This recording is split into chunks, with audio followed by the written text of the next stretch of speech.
Assalamualaikum warahmatullahi wabarakatuh. Hai guys, apa kabar? Hari ini saya bertemu dengan Ibu Nurul Agustina, seorang psikolog di kota Pekalongan, akan membahas tentang sex education atau pendidikan seks, yang selama ini banyak pihak yang keliru menafsirkan apa itu sex education. Saya tidak akan berlama-lama untuk memberikan pengantar, langsung saja kepada Ibu Nurul Agustina. Selamat pagi Ibu Nurul Agustina. Selamat pagi Pak. Baik Ibu. Sehat ya? Alhamdulillah. Ini Ibu, banyak sekali persepsi tentang sex education yang keliru di tengah-tengah masyarakat, baik orang tua maupun remaja. Sebetulnya sex education itu apa sih Bu? Iya, menarik ini topiknya, karena kalau bicara tentang seks, seringkali orang tua itu agak gimana gitu ya, apalagi pendidikan seks gitu. Betul. Emang perlu tuh diajarin gitu kan. Iya. Jadi seolah-olah sex education atau pendidikan seks itu berhubungan pure ya, atau hanya berhubungan terkait hubungan seksual, hubungan intim laki perempuan. Betul. Jadi seolah-olah masa itu diajarkan gitu kan. Iya. Nah, tabu ya Bu ya, betul. Satu tabu, dua masa iya perlu diajarin gitu kan. Jadi pemahaman pendidikan seks itu hanya sebatas sebagian orang tua ya, sebagian masyarakat memahaminya hanya sebatas hubungan seks, hubungan biologis lah perempuan. Betul. Tapi kalau menurut saya lebih luas dari itu. Jadi pendidikan seks itu konsepnya bagaimana seseorang itu dibekali untuk mengenali tubuhnya, perbedaan jenis kelamin, gitu ya. Kemudian sesuai tahap perkembangan usia sampai dia nanti bisa diajak diskusi tentang pernikahan ya, kemudian cara memilih teman gitu. Terus kemudian juga konsep perceraian juga, kelainan orientasi seksual juga. Jadi diskusinya akan panjang sampai kenapa harus tidak berganti-ganti pasangan gitu ya. Bahkan mungkin pada usia-usia remaja harus diskusinya menyangkut penyakit kelamin dan sebagainya. Nah, orang tua mungkin belum sampai ke situ. Iya. Terus kemudian sebetulnya sex education ini harus dimulai sejak usia kapan? Usia berapa tahun itu, Bu? Iya, makanya kadang sejak usia kapan ya, Bu? Kalau dibilang anak PAUD misalnya ya, masa mau diajarin gitu? SD juga gitu. Terus yang diajarin apa? Ini yang seringkali orang tua bingung. Betul. Tapi sebetulnya banyak ahli mengatakan ketika anak mulai menanyakan, misalnya pada beberapa literatur umur 3 tahun itu anak biasanya ada banyak anak menanyakan dari mana misalnya adik bayi keluar.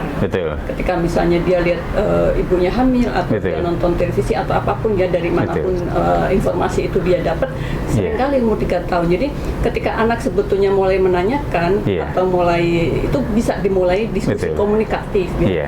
Tetapi sebetulnya pada saat menurut saya konteks toilet training pun ya itu juga bagian ya. Jadi misalnya waktu masih dia umur berapa, untuk tahu saja, kan kadang ada anak yang tanya kenapa dia lihat perbedaan biologisnya jenis misalnya, kelamin, walaupun mungkin belum bisa, cuma ngeliat kok beda punya kakak sama punya adik, atau misalnya dia nggak punya adik, orang tua sebenarnya sudah bisa memulai juga, misalnya mengajak dia ke tempat tetangga atau saudara yang punya bayi yang berbeda jenis kelamin dengan pas saat mandi misalnya dikasih lihat, jadi anak tuh bisa lihat, oh ternyata beda gitu. Ya itu adiknya laki-laki, kakak perempuan. Itu pada tahapan usia 2 tahun pun anak sudah bisa sebetulnya, mungkin komunikasinya belum lancar, tapi sudah tahu perbedaannya. Karena ada kejadian orang tua yang nggak paham, kok beda, punya adik panjang, kakak kok enggak, karena kamu nakal, jadi punya kamu udah dipotong. Apa yang terjadi? Ternyata ketika dia bertengkar sama adiknya, dia langsung ke laci tempat meja kerja orang tuanya dan ambil gunting, kamu nakal, jadi kamu harus dipotong. Ini sesuatu yang orang tua harus pahami. Anak-anak tuh belajarnya kan dengan modeling, jadi kita mesti bijaksana juga ngasih penjelasan gitu. Jadi menurut saya ketika mulai dia menanyakan, kita harus siap dengan jawaban. Nah, itu yang jadi persoalan. Iya, anak saya sendiri kelas 4 SD, naik ke kelas 5. Beberapa bulan yang lalu itu sempat bertanya ke saya, dan saya bingung untuk menjawab. Dia tuh bertanya begini, ya kok ibu sekarang nggak hamil lagi ya, gitu kan. Kok dulu hamil adik gitu kan, apa ibu kurang makan gitu kan, jadi nggak hamil gitu kan. 4 SD padahal ya? 4 SD padahal. Kemudian saya dengan mudahnya mengatakan gini, udah tanya ustadzah saja gitu kan, tanya ke gurumu. Saya agak bingung juga untuk menjelaskan, bukan berarti nggak mau menjelaskan, tapi ini takut salah. Apakah dengan penjelasan yang saya katakan itu akan sesuai dengan ilmu psikologi dan pemahaman dia, atau malah jangan-jangan keliru gitu kan. Kalau keliru nanti malah takut memunculkan masalah baru gitu. Sebetulnya sumber informasi terkait jawaban-jawaban atas pertanyaan-pertanyaan seks tentang pada anak itu kan sebenarnya udah banyak ya literaturnya ya. Cuman kadang kita belum menemukan atau kita juga menganggap itu tidak terpikirkan kalau belum ditanyakan sama kita. Jadi kalau bertanya baru kita cari tahu gitu. Tapi sebetulnya konteks prinsipnya kalau menurut saya, prinsipnya kita cukup pengetahuan dulu. Artinya ada beberapa literatur lah, misalnya buku yang dikeluarin oleh beberapa universitas terkait reproduksi atau pertanyaan seputar seksual. Terus yang kedua, jujur ya. Jadi dalam diskursus atau penyampaian materi-materi pendidikan seks pada anak itu tidak boleh bohong. Tidak boleh bohong atau tidak boleh menggunakan perumpamaan. Misalnya banyak orang tua juga, masa Bu Agusin kita bilang alat kelamin langsung nyebutin penis vagina, itu sekarang kita pakai bahasa Latin. Karena kalau menggunakan bahasa lokal kayaknya udah nggak sanggup orang tua mengatakannya. Mengatakan itu burung gitu ya. Kan nggak boleh kalau burung. Karena anak-anak kok itu burung ini bisa terbang. Jadi ketika tidak menggunakan perumpamaan, banyak dari kita yang sudah tidak sanggup menggunakan bahasa ibu, maksudnya bahasa yang kita kenal. Misalnya yang kita anggap itu sangat tabu, padahal penis vagina juga sama kan. Konteksnya cuma karena itu bahasa Latin dan baru kita gunakan, jadi seolah nggak ngerasa apa-apa. Padahal itu sama, itu bahasa luar, ini bahasa yang lokal gitu kan. Cuman waktu kita menyebutkan itu ada ekspresi, ada intonasi yang menunjukkan seolah-olah itu nggak sopan gitu ya, tidak sopan gitu. Jadi akhirnya ada keraguan-raguan. Padahal penting sekali dalam penyampaian pendidikan seks itu kita yakin bahwa yang kita sampaikan itu sesuai, terus kemudian kita jujur, dan karena ini berhubungan dengan masalah seksual, nggak boleh ada pikiran tabu. Terus yang satu itu ya. Kemudian yang kedua, anak-anak ini kan melihat itu. Jadi dan satu sifat anak-anak ketika orang tuanya atau orang dewasa menyampaikan sesuatu yang dia tidak yakin, ragu-ragu atau seolah-olah jangan ada yang tahu, mereka lebih tertarik untuk kasih tahu. Curiosity-nya tinggi ya. Jadi penasaran. Jadi kalau misalnya mamahnya marah atau ayahnya sedang tidak anak-anak bisa menggunakan itu juga, mengucapkan kata-kata itu untuk menyulut anak kita gitu loh. Jadi kan banyak juga misalnya pulang main terus bawa bahasa itu, terus ibunya teriak-teriak. Semakin orang tua teriak-teriak, semakin marah. Anak tuh sebenarnya seneng loh. Berarti mesti dijelasin gitu ya. Jadi kalau kita santai aja. Bisa pulang bawa, ini itu apa deh artinya, misalnya anjing ya gitu dalam bahasa Jawa kan kadang orang tua aduh itu apa deh artinya, binatang. Kok cuma adik tahu binatang apa saja selain itu. Kayaknya dia pulang-pulang kok tiba-tiba nyebut itu, kenapa? Dia akan ceritakan kronologisnya bahwa tadi ini bertengkar gitu-gitu lah. Itu di situ diskusinya. Kadang kita tidak cukup punya waktu untuk berdiskusi begitu. Jadi, atau wawasan orang tuanya memang yang terbatas kali ya. Kalau wawasannya sebetulnya boleh lah, tapi menurut saya harusnya punya waktu untuk melayani. Jadi kadang kita langsung tikat aja anak gitu, nggak boleh dosa gitu. Padahal ketika kita ngasih ruang diskusi ya gitu, komunikasi, anak-anak tuh akan cerita sebetulnya kenapa dia bilang begitu. Terus berarti kita sampein, berarti dia mengucapkan itu karena dia marah ya. Ada beberapa, tapi sebetulnya itu tidak baik juga kan kalau kita marah kemudian kita bilang seseorang seperti binatang itu gitu. Misalnya itu akhir misalnya gitu ya. Jadi anak akan memahami ya. Terus gimana Bun kalau ada teman bilang gitu ya? diem aja, kalau bisa diingetin gitu. Jadi konsepnya gitu kan. Kalau question and answer yang bisa dicontohkan tentang sex education baik usia dini maupun usia remaja ini, mungkin remaja lebih mudah ya, tapi usia dini ini kira-kira pertanyaannya apa, jawabannya seperti apa, Ibu Agustin bisa memberikan contoh? Jadi ada beberapa pertanyaan dasar misalnya kayak gitu ya. Adik bayi lahir lewat mana pun, orang tua pasti bilangnya, ada yang bilang lewat perut. Ada yang bilang, seringnya perut sih yang kalau saya testimoni gitu ya. Padahal benar nggak Bun? Ya benar Bu, saya sesar kok gitu. Jadi ibu-ibu tuh ya juga lucu-lucu. Iya, tapi konsepnya ketika alaminya itu kan tidak. Terus dari mana Bu Agustin nunjukin? Nunjukin tidak beri nama itu juga menurut saya kurang bias ya. Jadi ada beberapa literatur yang menyebutkan dari salah satu lubang di antara paha bunda. Anak-anak tahu dia punya lubang ya, dia akan ngecek, oh ya ada beberapa lubang, tapi nanti umur 5 tahun, 4-5 dia akan tanya lagi biasanya lubang yang mana. Nah, pada saat itulah kita diskusi bahwa misalnya perempuan punya 3 lubang. Jadi lubang untuk kencing sendiri, lubang vagina untuk keluar darah menstruasi, melahirkan, sama satu lagi lubang untuk feses, pembuangan. Fungsinya dijelasin tanpa malu nggak apa-apa. Jadi anak-anak perlu paham, karena saya dapatin banyak orang tua tidak tahu kalau dia punya 3 lubang. Dikiranya 2 aja ya. Jadi kan tuh harus tahu cowok cuma 2 lubang, karena lubang untuk keluar sperma. Nanti dia akan tanya tuh sperma. Bisa aja karena sekarang fasilitas teknologi begitu lengkap. Kadang kita bisa dibantu kok dengan audiovisual gitu ya. Dan itu ceritanya mengalir saja. Jadi sebetulnya pada anak-anak yang sudah banyak pertanyaan, dia butuh banyak jawaban. Misalnya itu. Nah, nanti pada usia itu menurut saya kalau dia tanya ya, diskusinya akan panjang karena biasanya dia akan berhenti dulu karena dia belum cukup memahami. Usia segitu kan banyak hal yang ingin dia ketahui, tapi penjelasannya belum cukup dia pahami semuanya. Nanti pada usia tertentu mungkin itu akan, tapi dia minimal udah punya basicnya. Terus kemudian kalau anak-anak tidak mengajukan pertanyaan bukan berarti anak-anak tidak siap loh ya. Orang tua harus memberi stimulasi dengan pertanyaan. Misalnya, adik, kalau ada seseorang menyentuh bibirmu, boleh nggak? Boleh Bun, boleh. Siapa yang boleh? Semua. Oh iya? Nggak boleh dong. Yang boleh nyentuh siapa? Ya adik sendiri kan? Oh gitu ya Bun? Iya. Kalau adik boleh nggak nyentuh bibir orang lain?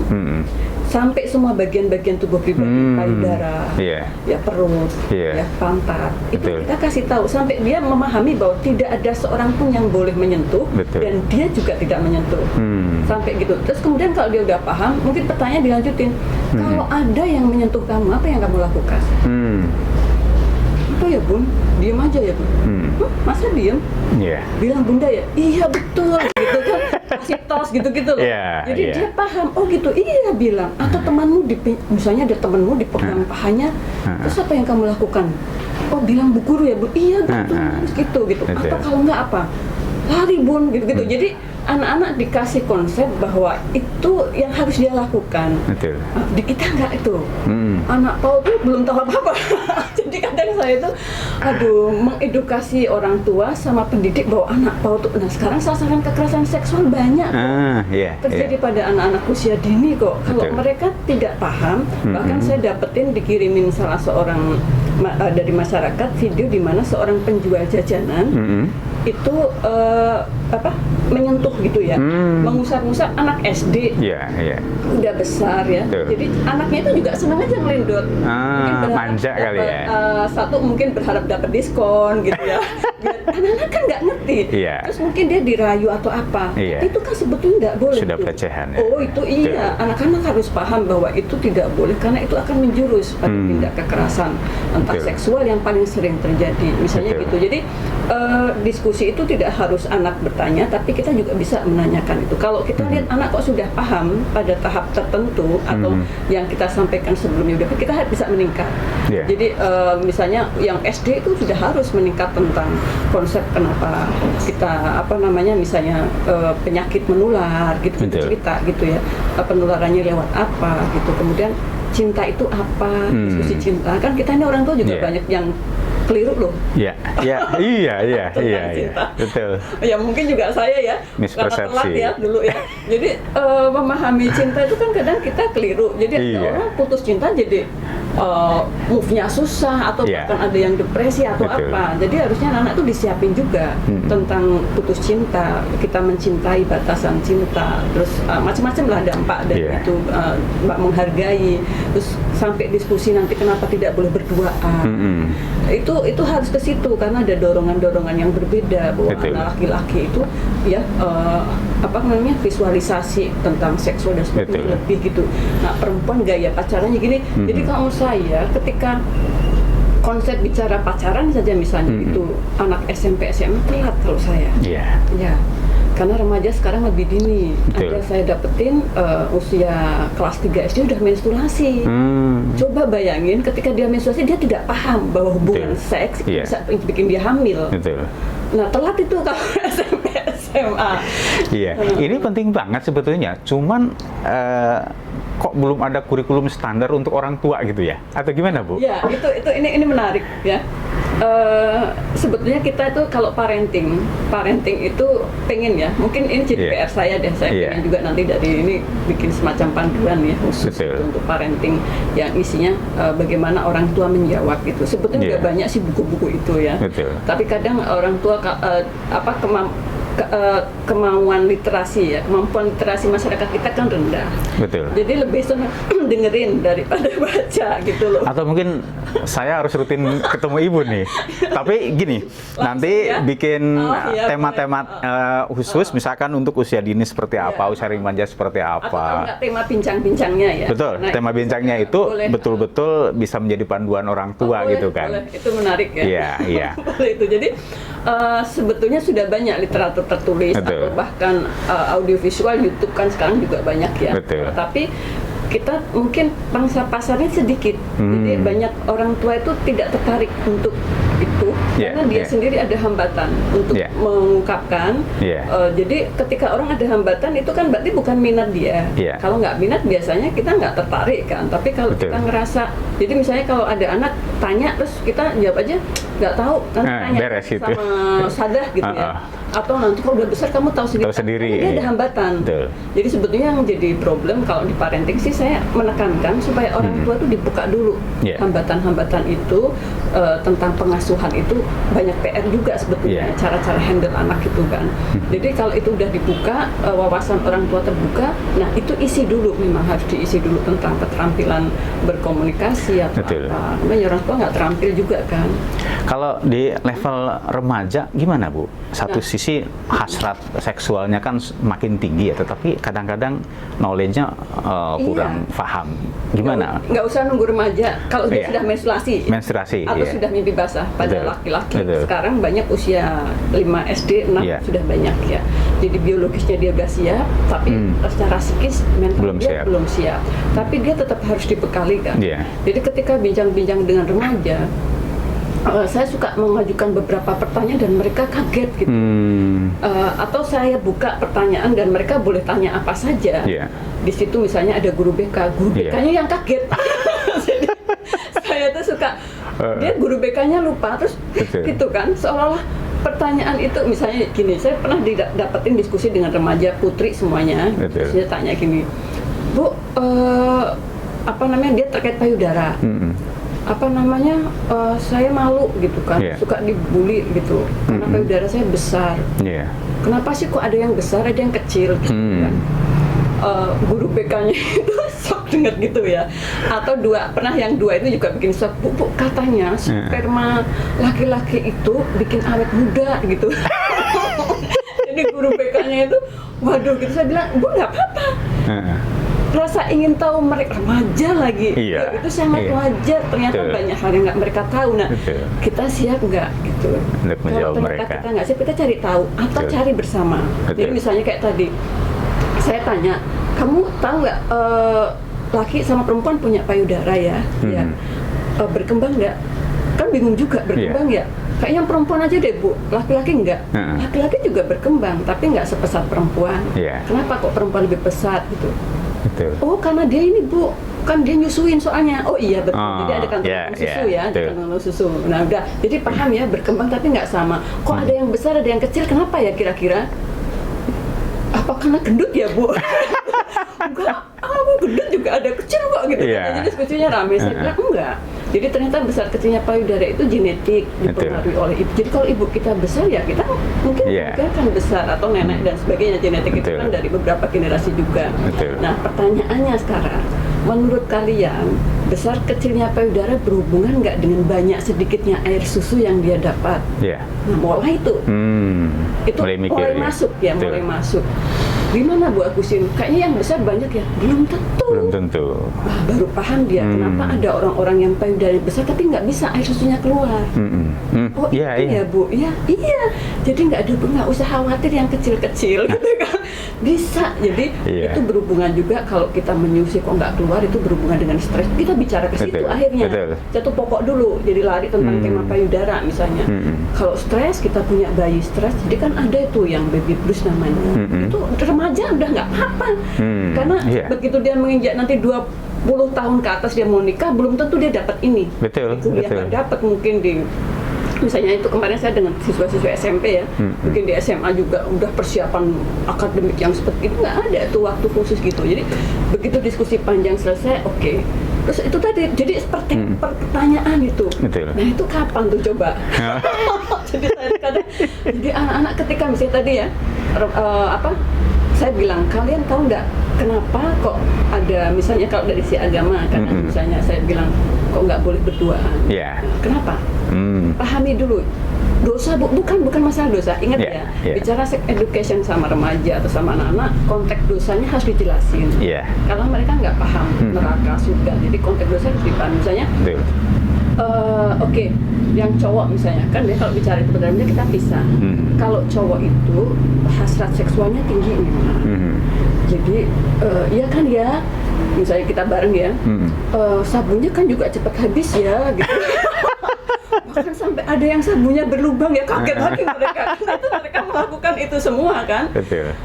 Cewek-cewek bingung. Nggak ngerti.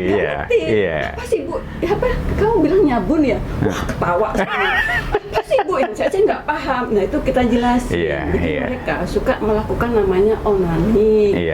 Biasanya di kamar mandi ya. Tuh sehari bisa. Ada yang sampai berkali-kali. Kenapa? Fantasinya. Jadi mereka itu lihat cewek aja udah bayangannya. Luar biasa ya, nggak boleh ya jalan di depan cowok, itu dia bayangannya udah tuh.